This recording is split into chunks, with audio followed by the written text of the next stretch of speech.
बिहार चुनाव से पहले एनडीए में पिक्चर क्लियर सीट बंटवारे पर नेताओं ने कहा कोई नाराजगी नहीं, सब कुछ ठीक है। बिहार विधानसभा चुनाव नजदीक आते ही सियासी गतिविधियां तेज हो चुकी हैं और सबसे बड़ा सवाल यह आ रहा है कि अब भी बना हुआ है सीट बंटवारा।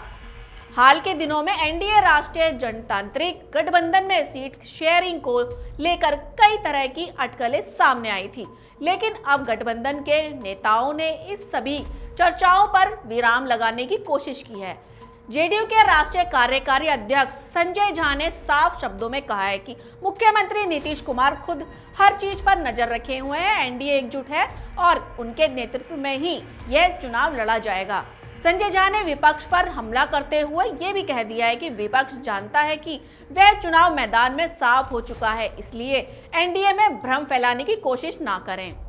उन्होंने यह भी स्पष्ट बताया है कि सीटों की संख्या का बंटवारा हो चुका है और संभवतः आज शाम तक यह भी फाइनल हो जाएगा कि कौन उम्मीदवार किस सीट से चुनाव लड़ेगा।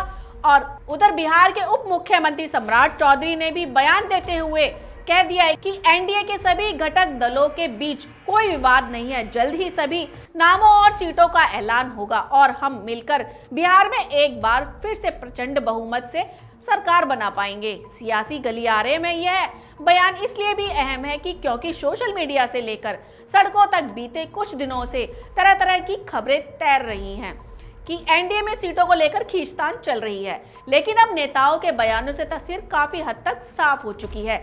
सबकी नजरें अब इस बात पर टिकी है कि सीटों की फाइनल लिस्ट में किन चेहरों को मौका मिलेगा और गठबंधन किस रणनीति से मैदान में उतरेगा। एनडीए के नेता कह रहे हैं कि ऑल इज वेल। अब देखना यह है कि चुनावी जंग में यह एकता कितनी मजबूत साबित होती है। ऐसे ही तमाम अपडेट के लिए बने रहिए एफएम न्यूज के साथ।